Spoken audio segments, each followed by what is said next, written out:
my lovely Willow Vibes Tribe members. I am Jessica from Willow Vines Intuitive Vibes, and this is just going to be hopefully quick. It needs to be because I got somewhere to be today, or at least for a little while. Just a collective message and a little share something I wanted to share with you guys because I don't know, I'm being prompted to, so that's why I'm going to share. Anyways, please like, comment, share, and subscribe. Stick around. Hope you do stay. I'd love it if you would. I have openings for personals if you're interested. This is spirit. I was totally fine. Like, sometimes when different energies come in, I don't know, I get affected by it. I feel what they went through to a degree, thank goodness, because if I felt it full bore, which I feel like I've felt before with certain people, it can be debilitating because obviously if there's an illness or an injury that's going to kill someone, it's not exactly pleasant, you know. I mean, but some people pass in a very quick, easy way, but usually those who have warning messages, they don't always pass in the best ways. I'm just saying. And I don't even know who some of these people are. They could be tied to some of my viewers, or it's just a message, especially if you're going through something similar, or if you are noticing someone around you dealing with something similar, because this literally happened to me months ago when I was in the hospital, and that wasn't spirit in the hospital. That literally happened to me when I felt like I was going to stroke out and stuff. I've already shared that story, but the symptoms of poisoning, I had every single one of them. And what's even crazier is, like, yesterday I was, you know, just doing whatever, and I started rubbing, like, my stomach area near my diaphragm, like, just doing this. And I'm like, all right, stomach issues. Maybe somebody has stomach issues or something, and like an ulcer or whatever. But I wasn't feeling pain. It was almost like spirit was saying something to do with someone's stomach. And because the second I said stomach issues, I stopped rubbing my stomach, and I was like, okay, well, that's what that is, but I don't know who it's for. I don't know. It just was so random. I didn't know where it came from. And then didn't feel anything else. I wasn't sensing anyone. Like, no one was like bombarding me energetically or anything. And I was watching TV and stuff later in the evening, and I'm so out of breath. Holy fuck. Whew. Breathing issues can be part of it too. There's two things. One thing at a time. So anyways, because I got two people here. So one at a time, we're talking about the poisoning first to get that out of the way. So anyways, before I went to bed, it felt like I had hair in my mouth, like little hairline cuts or whatever, but it feels like, I don't know, if you breathe in a bunch of cat hair or something. And I'm like, and it felt like my mouth was getting dry, and I'm just like, why? What the fuck is going on? Like, I didn't know why I was feeling that way, because that's how I felt before I went into the hospital, you know, months ago. Like I said, all these symptoms, I was having every single one of them. And, you know, I knew I knew it was like some type of substance, poison or something, because that's just what I felt. But the doctors were like, oh, just don't drink, don't do this, don't, you know, whatever. They didn't test me for shit. And this happened to another person. I just saw a video today. And right before I came across the video, because the feelings I got last night, they just kind of went away because I knew it wasn't me. And I was just scrolling through YouTube, and I saw this one video. I don't know, this woman put drain cleaner in her husband's coffee or something. And when I was watching it, right before I found the video, I had this wicked bad stabbing pain in my stomach area where I was rubbing yesterday. And I'm like, why does it hurt so bad all of a sudden? Like, it just hit me out of nowhere. I'm like, And then I watched that, and I was like, oh, I wonder if it had something to do with the symptoms. Not necessarily that person, because I feel people, whether they're dead or alive, but and that specific person is alive. But, and he's lucky to be, I'm just saying, with all the damage that shit does. But someone might be dealing with that, or they have a family member or a friend who is suffering and nobody knows what the shit is going on with them. I don't know. It's something like that, and that might be why it's coming up. So just, look up the symptoms of that shit, and if you're really feeling that way, be like, all right, I just want to be tested for blah, blah, blah, whatever. I don't know. I feel very strongly about saying that for some reason. Okay. So there's that. I guess that's what I needed to say with that. And then, when I woke up this morning, I wasn't dreaming about this person. There was someone that passed away when I was in high school, and he was my first crush. He was so funny. He had like the best laugh ever, and he was a drummer.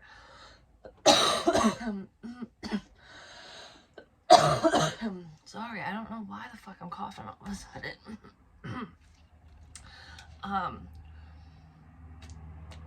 I'm making a mess. He was just an overall good person, and I fucking absolutely adored him. But anyways, I do believe he had an underlying health issue and stuff, but he passed away on a snowmobile. And I woke up thinking about him and just memories and stuff from that time period in my life. And it was so weird because I do a lot of drumming, and I talk about that stuff, and I'll do this and whatever. Well, I know a few people that drum, but he was a very good drummer, and that was one of his favorite things to do. And for some reason, it just freaking clicked this morning, because I kept talking about, I kept saying this to myself. I'd be like, my laugh is so fucking stupid. Like, I would giggle and then be like, I sound like a ding dong when I laugh. And maybe he felt that way, I don't know, but he had a funny laugh, and his laugh was the type of laugh that would make everyone else laugh, and he was always very funny and kind of jokesterish, and he was a good person. But he must have been here, because I don't know, his face popped up in my head, and then all these memories, and I'm just like, whoa, I wasn't even thinking of him. But so Chris is here, and anyone who knows who I'm talking about, they know who he is. I'm not gonna, say last names and stuff. I just heard you can, but I'm not going to, because, just because of the family and stuff, and I don't know their belief system and all that, but I just heard him always around. I never left. That's what I just heard. I never left. And he's not talking about left me, he never left his family. He never left. He's been keeping an eye out. I don't know, but he wants to let you know that he's still there and he loves you guys. So he's around certain friends too. I don't know, he makes the rounds. He's just checking on everyone. And that's the type of person he was in life anyways. It's gonna make me fucking cry. That's just the type of person he was, because when I was younger, this is I don't know, 6th grade-ish, so it was a long time ago. Like I said, he was my first crush. His mom was a school nurse and stuff, so I talked to her all the time. And I got picked on a lot in elementary school because I was overweight and I had a fucking perm. I don't want to even go through my school photos because I just looked ridiculous. It's why did I think this would look good? You know what I mean? I think all of us have photos of ourselves from the past that are what was I thinking?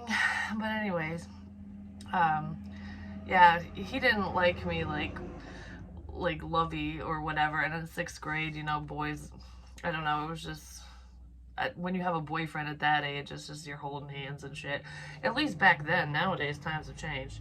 But anywho, he was always my friend, and I'm gonna cry. He always stood up for me.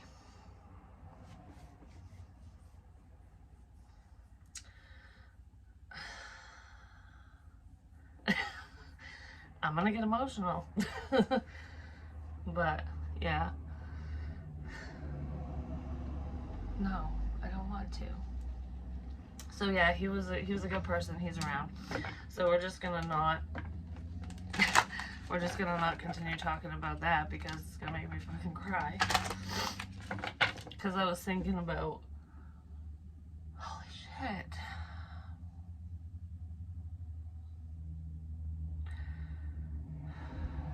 I was thinking about his funeral and his wake and stuff, and how door spirit and how I remember it played in my head like a movie, like the memory, because I don't know, it's weird. Like I literally, it's almost like I put myself back there, like I was doing it all over again. That it felt so real, and I was wide awake. It was just kind of going around in my head, like maybe he was putting a memory in my head. Like, you know, I just want everyone to know that I was actually there. You know, I saw all the love, all the support, and all the people around. um I just sort of didn't know that. I didn't realize that many people gave a shit. You know, I didn't realize that many people cared, because like the whole fucking school showed up, especially to his funeral. They were at different places, but the wake, I remember walking in and hugging his parents, and they just looked exhausted, probably from crying. I'm just gonna say, and you know, dealing with everything, because the loss of a child is just ridiculous. And I hugged his mom and his dad. I think I hugged his sister too. I can't remember. I think I did. But anyways, I just remember walking in the, it's in the funeral home, and I couldn't remember where this funeral home was. Like I remembered what it looked like, but I'm like, what was the name of that place? Where the hell was that? It was up on Quaker Ridge Road, and I randomly drove out there not too long ago, like a few weeks ago, and I'm like, why am I out here? And I'm like, oh, that's the funeral home. That's where he was. That's where his wake was. And that was the day I went up on Hackers Hill, and the dragonfly was in front of my car. It's like I was being led there, because I don't go out there. But anyways, he probably led me out there. I used to drive down 121 all the fucking time too, and I would literally just drive down the road for no freaking reason. Like, why am I going this way? Why am I on this road? Because I had no reason to be. I've literally gone to different locations where people have, you know, passed away, or there's memories of theirs because they're already gone and stuff from my past, you know, people that I knew or I knew of. But anyways, I remember walking through the funeral home, and it was an open casket, and because he loved his drums and stuff, he was buried with his drumsticks. And I just remember looking at him. He looked like he was sleeping, and that was the first time I ever saw, you know, someone who had passed away. And like, you could see a bruise on his face and stuff, but he he was such a jokester. I remember thinking, like, still to this day, I remember thinking, all right, you can jump up anytime now, you can scare us, you can freak us out, like, haha, you win, you know. And he never did. Obviously. But I don't know, that came back so vivid in my head this morning, so I wanted to share it with y'all. Spirit wanted to share it with y'all. I just heard you've talked about everybody else. Not everybody else, but I've talked about people from the past and stuff that I'm aware of. And it's weird too, because even though I wasn't putting two and two together, because I read for so many people, I never know who the hell's here unless they literally show me their face or a memory or something. Especially if they're tied to me, because other than that, I have no clue. Like, you know, there's a lot of people out there, and a lot of people passed away, and it all depends on who needs to hear whatever messages they need to hear. He talks about everybody else, like Katie Simpson and everything. Makes me wonder if one of his family members is waiting for him to come through. Well, he's come through a few times. Me personally, Jessica, I was unaware that it was him. He's always around, like I said.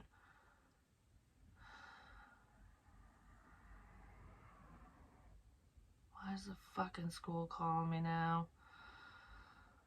It's always something. I swear to God. I'll, I'll call him back. Whatever. I swear. Today is just going to be a fucked up day. It just is. I feel it in my bones. I feel it. But what was I going to say? You talked about everybody else. Yeah. Oh, like I don't always know who is who, but what's weird is for the past, yeah, it's been about a year. For the past year, I've seen, because I have the clipping of like his obituary and stuff, and I have it in a book somewhere with my baby book stuff. I was thinking of that. I'm like school photos and memory, like going down memory lane. I have it in a scrapbook, and I think he was wearing an orange. I think he was. I think he was wearing a freaking orange t-shirt in that picture. Follow orange. I don't know, but anyways, I think he was wearing an orange t-shirt. Anyways, that the picture in that, in the scrapbook kept popping in my head, and I'm like, oh, I didn't want to read it because I didn't want to sit there and cry, so I was like, why am I thinking of that? You know, it was just so random whenever it would pop in my head. It's so random because it was trying to tell me something. And here I am just going, what? I don't know. Because it's a learning curve. It really is. And spirit can be kind of cryptic sometimes, you know? Because I'm trying to learn. I guess this is just kind of a chat thing. I'm trying to learn, you know, not to not read too much into things, but like, it's not even about being wrong. It's about, I don't need to always understand the messages, which is true, because if I don't know you and your loved ones or whatever, I'm not going to understand them. But it makes it harder when it is a message for me or pertaining to someone that I do know or did know or do know, because I still know you. But anyways,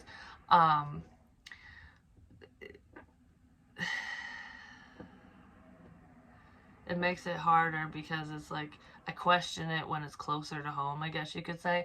But we weren't that close towards the end. Like, we were good friends, and we still, you know, we're friendly, but, you know, you kind of go your separate ways since you're kids and stuff, and that's kind of what happened. But he was just a good person. I just heard a lot of positive change is coming, and I really hope so, because if I have to get these fucking phone calls constantly every day, every fucking day, I'm gonna lose my damn mind. I'm just saying.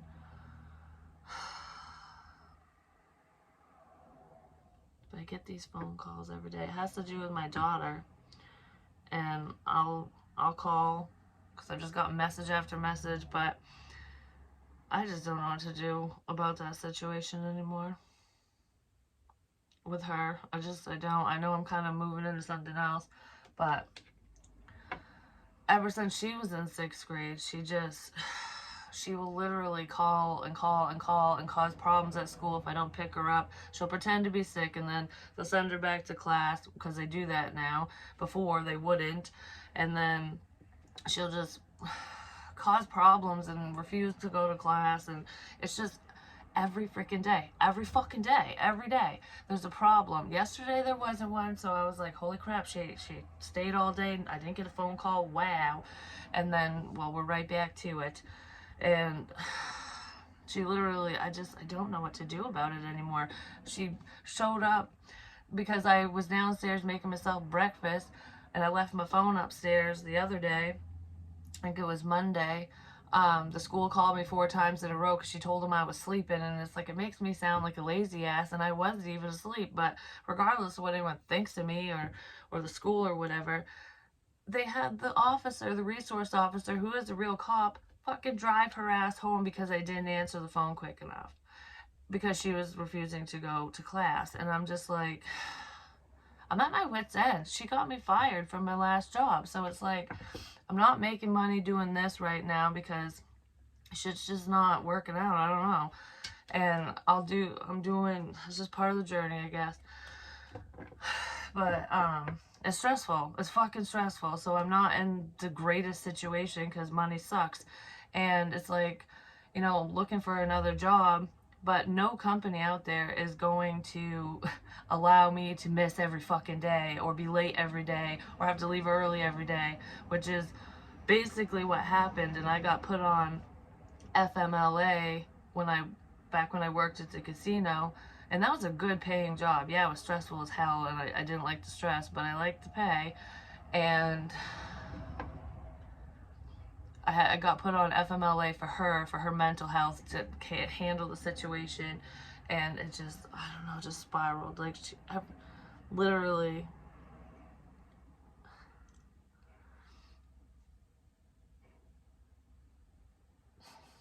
I don't know why the fuck I'm bitching about this.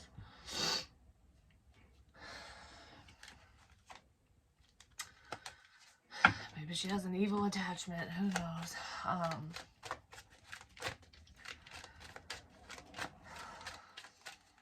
It's just hard. Because even when there's people around, you feel like it all falls on your shoulders. But I gotta go. I gotta call the school and see what that's about. And